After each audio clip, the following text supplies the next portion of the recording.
Hey everyone, Jared here with ToneTitan.com, and this is a 20-minute total body workout for beginners. There's no equipment required for this one. It is body weight exercises only. We'll perform 6 exercises in intervals of 40 seconds of work and 20 seconds of an active rest period, and then we'll repeat that 3 times. So we'll go ahead and we'll put a timer up in the corner, and we'll get started with some side step rows. Start with your arms out in front of you and perform a side lunge onto your left foot. As you drop down into that side lunge, you're going to pull through your shoulder blades and roll your elbows back behind your back. The focus here is really trying to squeeze your shoulder blades together, really getting those rhomboid muscles activated while you're performing the side lunge. If you need a little bit more intensity, what you can do is actually perform a curtsy lunge with that same rowing motion. Instead of just lunging side to side, all of a sudden now we're going to add a little hop left to right in between there. Still contracting through the back, still really trying to squeeze the shoulder blades together. It's a great total body exercise. And there's your 40 seconds. And so now we're going to do a 20-second active rest period. For this workout, I've chosen the boxer shuffle. That's one of my favorite. The goal here is to just keep your heart rate elevated. We want to make our rest periods as active as possible in order to keep the heart rate up and just burn maximum calories. Exercise number 2 is going to be some up downs or some modified burpees. What I want you to do is bend forward until your hands come in contact with the ground, and then you're just going to march your left foot and then your right foot back behind you, and then return your left foot and your right foot back underneath you. Again, it's a little bit easier form of the burpee. We're taking some of the intensity out of it by stepping one foot back at a time. If you do need something a little more intense than this, go ahead and feel free to perform that full burpee just like I'm doing here. What you'll do is you'll drop down into that same beginning position, and then you're going to jump your feet back behind you and then back up underneath you. This is a great way to get the legs going. This is a great way to get the core going, especially those lower abs as your knees are kicking back behind you and returning to that starting position. Good job. 40 seconds there, and then again a 20-second active rest period. I wanted to show you options with the lower intensity and the higher intensity exercises. Try to push yourself. Try to find the one that is going to work best for you in order to yield maximum results. Up next, let's perform some side steps with arm swings. You're going to get down into a semi-crouch position and just step to your left about 3 or 4 steps, and then step to your right 3 or 4 steps. While you're doing this, I want you to swing your arms in front of you. It's a great way that you can actually kick on some upper body activation while we're doing this lower body exercise. If you need a little higher intensity, you can see that I kicked up my speed on this. I want you to try to push yourself as hard as you can. If you need, like I said, a little bit higher intense of an exercise, feel free to go a little bit faster. Again, we're still in that semi-squat position. Arms are still swinging forward and back. Should feel it in the shoulders as well as the legs as you perform 40 seconds of those side steps with the arm swings. All right, into our 20-second active rest period. Again, the goal with this is to keep that heart rate elevated. The workout's only 20 minutes long, so we certainly want to maximize every second of it. 3, 2, 1, excellent. Up next, we'll perform one of my favorite ab exercises. It's the standing oblique crunch. Start with your right hand over your head, and then you're going to bring your right knee up as you bring your right elbow down and kind of out to the side, just like pictured here.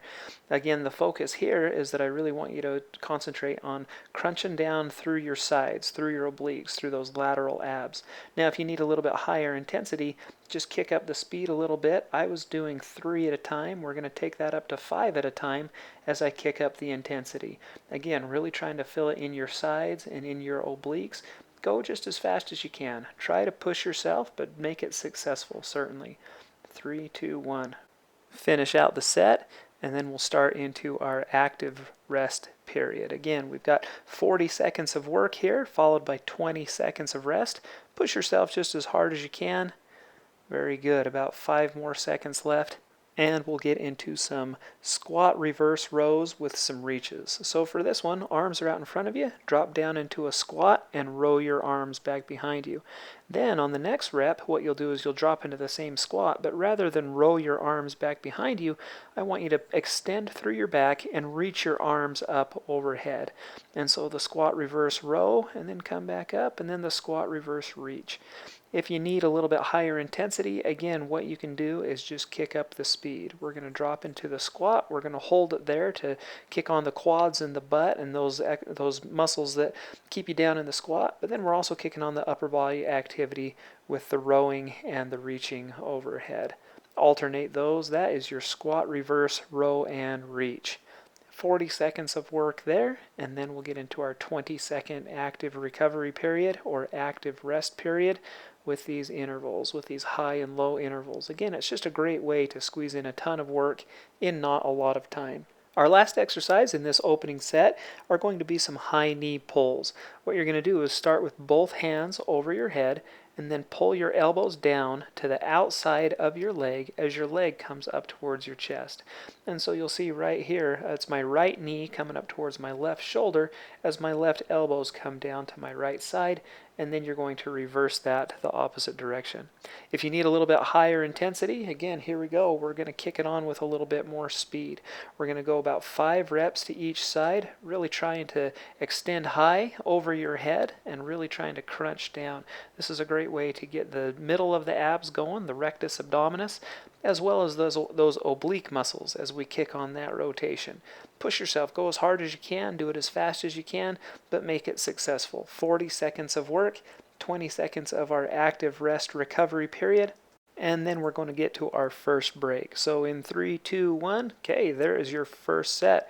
This is a great chance to take a break, grab a towel, grab a drink of water, and come back ready for your next set.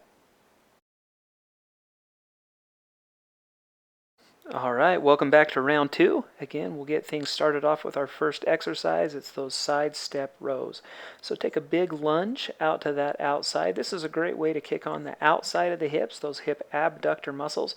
Also a great way to kick on the inside of the hips as you kick or as you're coming back up to that upright position. Again, remember that rowing motion, really focusing on squeezing your shoulder blades together in the back to get the upper body movement going as well.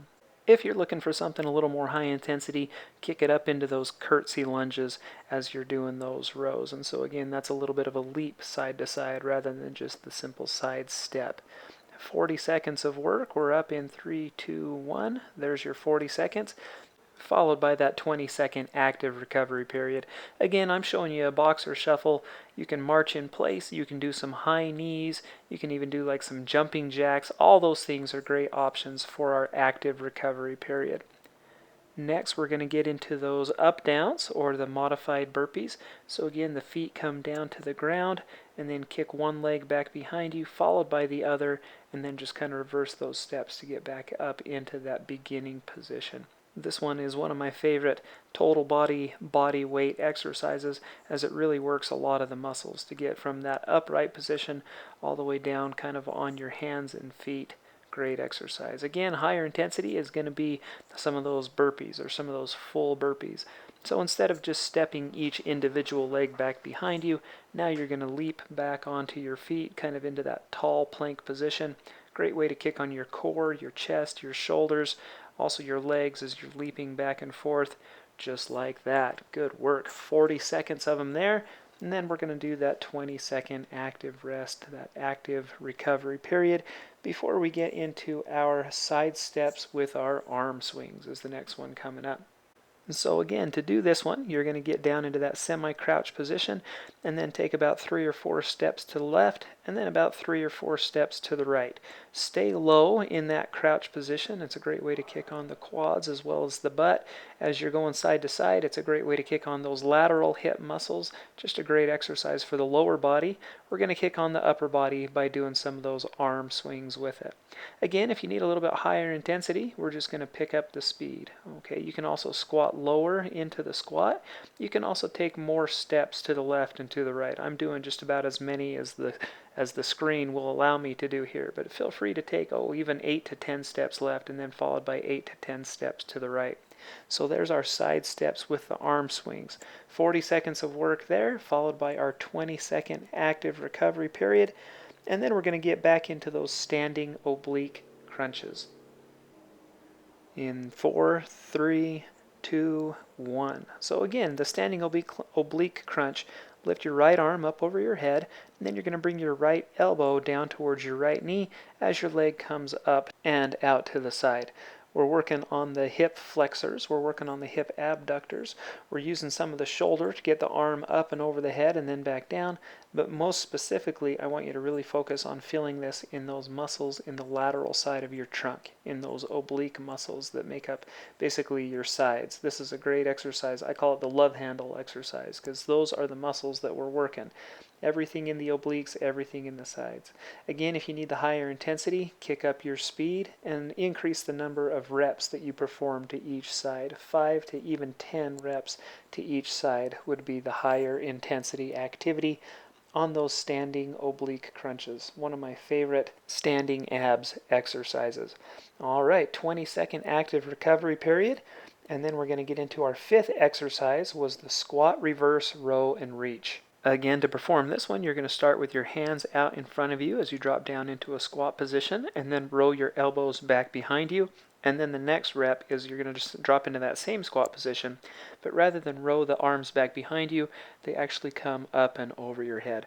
What we're working on here is just a couple of different muscle groups. We're getting the quads as we're dropping down into the squat, the quads and the hips, but then as we kick on the row, we're using a lot of back muscles, we're using a lot of muscles in the back of your shoulder, but then to mix that up for your next rep, as you do the reach, you're using the muscles basically in the front of your shoulder instead of the muscles in the back and in the back of the shoulder. So it's just a great way to kick on a couple of different muscle groups. Again, because we're kind of short on time, because we're only using about 20 minutes to work out here, we want to hit as many major muscle groups as we can. And this is just a great way to do it. We're using exercises that kick on muscles both in the lower body and the upper body to maximize our time. Okay, 20-second active recovery period, and then let's get into some of those high knee pulls. Both hands start over your head and on your right side. As you bring your left knee up towards your right shoulder, drive the elbows down to the other side. And this is a great exercise to kick on a lot of layers of your abdominal muscles. We're going not only front to back, but we're also going side to side in that rotation motion. And so it's really going to activate a lot of different muscles with this exercise. Again, if you need the higher intensity, kick the speed up and try to perform about 5 of these high knee pulls to each direction. 3, 2, 1. Very nice. Good work. And so then we're going to again follow that up with our 20-second active recovery period. Again, I'm doing the boxer shuffle, but feel free to do anything that just kind of keeps you mobile, keep you moving while you're doing this active recovery period for 3, 2, 1 more second. Very nice. You've completed your second set. Again, 60-second break here. It's a great chance to go grab some water and then come back for more. All right, here we go with our final set. We've only got 6 more minutes to get through these 6 exercises. I believe you can do it. Let's jump into those side step rows. Big step to the left and then pull your arms back behind you. Really try to squeeze your shoulder blades together in the back. I want you to really feel those muscles active back there. Should feel this in your quads as you're lunging side to side. Should feel it in your back as you're pulling with your back muscles with your rhomboid group. Again, if you need that higher intensity, just add a little bit of a jump side to side. This would be called a skater lunge side to side. We're just going to kick on some of those upper body muscles as we add the row into it as well. Just about there, only 3, 2, 1 second. And again, I want you to try to push yourself each time. Maybe you've been doing the easier version of these exercises for the first 2 reps. See how hard you can push it. See if maybe you can get through some reps of those higher intensity activities with this final round. 4 seconds left in our active recovery, and then we'll get into our modified burpees, or the up-downs. Last set. I know that these get tough the more that you do them, but you know what? You get tough the more that you do them. You're going to get stronger. You're going to get better at doing these. Try to push yourself. So again, the modified burpee is going to be just stepping one leg back at a time and then returning back to that upright position in that nice controlled manner. If you need something a little bit more intense, it's that full burpee. And so we get down and we're going to leap both legs back behind us and then return to that upright position. If you want something even more than this, in that tall plank position, you can try to do a push-up. Again, that burpee is a great total body exercise. It's using just a ton of muscles head to toe. 20 seconds there, and then let's get into that active recovery period. Heart rate should be up, should be sweating, should be feeling this. Only got about 3 more seconds left before we're going to get into those side steps with the arm swings. A little bit of a squat, taking steps to the left. As you take your step, your elbows swing back behind you. We're working on the shoulders, we're working on the hips with this. Again, the lower you sit in the squat, your quad muscles are going to be going crazy with this one as we're moving side to side as they're trying to statically maintain that position. If you need something a little more high intensity, which you should probably try it out this time. Here, we got a third set, last one. I want you to go a little bit harder at it. So try to go a little bit faster, a little bit stronger, maybe drop a little bit lower into the squat. You've only got 3 seconds left. You can do it. 3, 2, 1. Very nice. There's your 40 seconds on those side steps with the arm swings. Into that active rest, that active recovery boxer shuffle. And then we're going to jump into those standing oblique crunches. So again, for this one, you're going to start with your right arm up towards the ceiling, bring it down towards your right side as you're bringing your right bent leg up and kind of out to the side in the direction of your elbow. Perform about 3 on the right, and then we're going to perform about 3 on the left, and then you're going to alternate that for the 40-second time period. Again, if you need something a little bit higher intensity, I just want you to kick up the speed. Also, you can take the reps up from 3 reps at a time to 5 reps at a time, just like I'm doing here. You kind of bounce a little bit to kick on those oblique muscles to really kind of, basically it works a little bit different muscle fiber. We're kind of hitting some of the faster twitch muscle fibers, works things a little bit differently, works things a little bit harder. If you do that, you'll definitely be feeling that one tomorrow. Very nice. There's your 40 seconds on the standing oblique crunches. 20-second of an active rest, active recovery period. Keep that heart rate up, really trying to maximize our time with this before we get into the squat, reverse, row, and reach. Again, arms out in front of you, drop down into the squat, pull through your back to get the row in, and then on the next rep as you come down into the squat, pull through your shoulders to get that reach in. You should really be feeling this one in the quad muscles as we've done quite a few exercises targeting those. Hopefully you're also feeling that in the arms and in the back muscles. Now if you need a little bit higher intensity, we're going to kick that on with increased speed. You could also try to drop down lower into the squat. If you're feeling really crazy, I didn't have any on me when I was filming this video, but you could also hold some little free weights while you're doing this. And so you could do those dumbbell rows, and then you could do the overhead reach with some free weights while you're down in that squat position. Very nice. Okay, 40 seconds there. We've got our 20-second active recovery period. Guess what? We are down to our very last exercise in this series. And so we're going to finish up with some of our high knee pulls. Again, both arms over your head and to the right, and then drive them down to your left side as that left knee comes up on the outside of your right elbow. Again, what we're going for here is I want you to feel it in the front of your abs as they're engaged in bringing your knee up and your shoulders down, but you're also going to feel it in the outside of your abs in those obliques as we're performing that rotation motion, as your knee is coming up to the opposite shoulder and as your elbow is coming down to the outside of your opposite knee. Okay, we've got 10 seconds left in this. We can do it. Finish strong. 4, 3, 2, 1. Very nice. You did it. Great job. Okay, we've just got our 20-second active recovery period, and then this workout is all but done. Only about 9 more seconds, and then this workout is complete. Hey, if you liked this video, if you did this workout with me and you enjoyed it, go ahead and hit that thumbs up button down there. If you haven't done so already, this is also a great chance to subscribe to Tone and Tighten on YouTube. That way you're sure to never miss a workout in the future. Awesome job on rocking this workout, and I'll see you next time on Tone and Tighten.